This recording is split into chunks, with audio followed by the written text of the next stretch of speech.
Speaking of the Kings, Quinn Cook, Kent Bazemore, released. They were cut today. Released, waived, cut, whatever word you want to use. Now you look at the roster, and I think you're down to 3 guys for the final spot: Merrill, Monecki, and Delhi. I think those are your 3. Those are your 3 guys you're looking at. I would lean Merrill. Do you lean either way with any of those 3 guys as far as who you think will get cut? Not really, because and I know injuries are going to happen over the course of the season, Nick, and you know you'll almost always have to go 9-10 deep at least into your roster, but I hope you're not leaning on any of those guys in a big way or to play big roles for this basketball team as the season goes on. I'm not going to say the decision doesn't matter. I'm just saying I don't have too strong a feeling on it, because I just hope that whoever are the 2 guys out of those 3 that end up making the roster, that quite frankly, and I know this might sound cruel, but we don't see a whole lot of them in the Kings uniform out on the court playing meaningful minutes this year. Yeah, that would mean you've had a number of injury issues. We're going to get into the rotations and kind of how Rami and I see this roster right now. But first, let's hear from Mike Brown as he got prepared for last night's preseason game. Here was Brown on how he was going to handle the rotations and the roster last night. It doesn't matter who's on the floor. Again, I won't play everybody. It'll be similar to last game. The guys that didn't play in last game will play this game, but it's a build up to the start of the season. That's kind of how we're looking at it. And so that was the indication last night, Rami, that KZ Okpala was not going to play. Okpala did not play last night. Here was Brown on that decision. Yeah, I just wanted to give other guys an opportunity. I wanted to give Trey an opportunity to start with the starters at the beginning of the game and in the second half. I personally know what KZ brings to the table and what he can do for us. And so I just wanted to make sure that others had an opportunity to be able to see other guys out there instead of KZ. So we wanted to see other guys. Here's my theory, Rami. If Keegan was not out last night due to a non-COVID illness, I think Keegan Murray starts that game last night.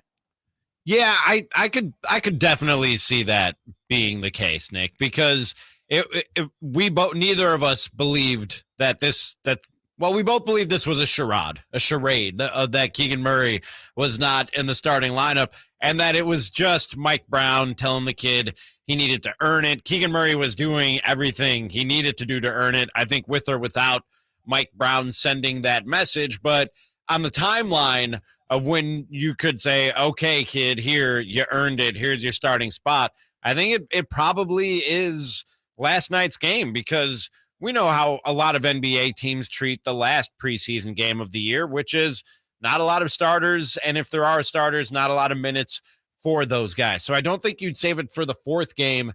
If he was going to be your starter come the regular season, which you and I both believed he eventually would be, and they would drop this whole charade, then I think last night was the game where he cracks the starting lineup.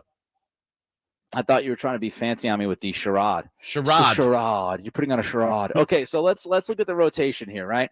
So I think you could go 9 to 11 deep with this team, and I'm not moving away from my starting 5, even though I find it now unlikely that Keegan starts the regular season, at least the first game, maybe even the first week or 2, because he hasn't played with those guys in games just yet until this point. He hasn't had a long stretch with them. So, but right now I would say, if you ask me my perfect rotation, I've got Fox, I've got Herter, I've got Barnes, I've got Keegan, I've got Domas. That's my starting 5 since months ago. Okay. Davion, I think, is your backup point. So interesting enough, he has not shot it well this preseason. He has to shoot better to help this team more. Hopefully he gets his shooting going. Just keep an eye on that. The interesting thing, Rami, I want your thoughts on. Again, last night, Terrence Davis comes into the game before both Davion and Malik Monk. And this is the second game in a row, the second preseason game in a row, that TD has been given the first bench minutes. Does that tell you anything? And played more minutes than Mitchell in last night's game. I think he played more minutes than Mitchell in the second game, and just 1 minute short of the amount of minutes that Malik Monk played in last night's game, 19 to 20. I think there might be something to this, that either either Mike Brown really likes something he's seeing from Terrence Davis, or he's not seeing what he wanted to see out of Davion Mitchell or Malik Monk. I'm starting to believe that might be the case. It's the preseason, so you never know if you're just, playing with things, toying with things, seeing what works, but there is a pattern developing here. There's a trend for sure when you look at the way that Mike Brown has brought Davis off the bench ahead of Mitchell, ahead of Monk, and playing him as many, if not more, minutes than both those guys. Yeah, I mean, I agree with you. I'm starting to buy this idea that Coach Brown right now is leaning Davis over Monk, at least, if not both Monk and Davion. So that'd be surprising. I think TD's going to get some minutes early on in this season.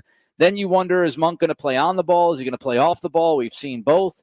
Then you jump to the small forward position, and right now, to me, it's HB and it's KZ. HB and KZ, Barnes and Okpala. The interesting thing is you do have, as we've talked about, positionless basketball. Okpala can play multiple positions. Monk can play multiple positions. Herter can play multiple positions. HB and Keegan. This team does have a lot of versatility at the 2/3. So you'll see, I think, guys moving around dependent on matchup. But I wonder if, Davis or Herter could play some 3. We've seen Coach Brown go smaller. We've seen, Davion, Malik Monk, and Davis on the floor at the same time for pretty good stretches. And I'm wondering if Coach Brown believes he can get Davis some minutes at the 3, which would be another interesting decision. It's a really small lineup if you're going with Davis at the 3. Herter is 6'7", so, and he's not a defensive dynamo by any stretch of the imagination, but at least he has the size to get in a small forward's way. You're talking about a really, really small lineup somewhere in your rotation if you're going with Terrence Davis at the 3.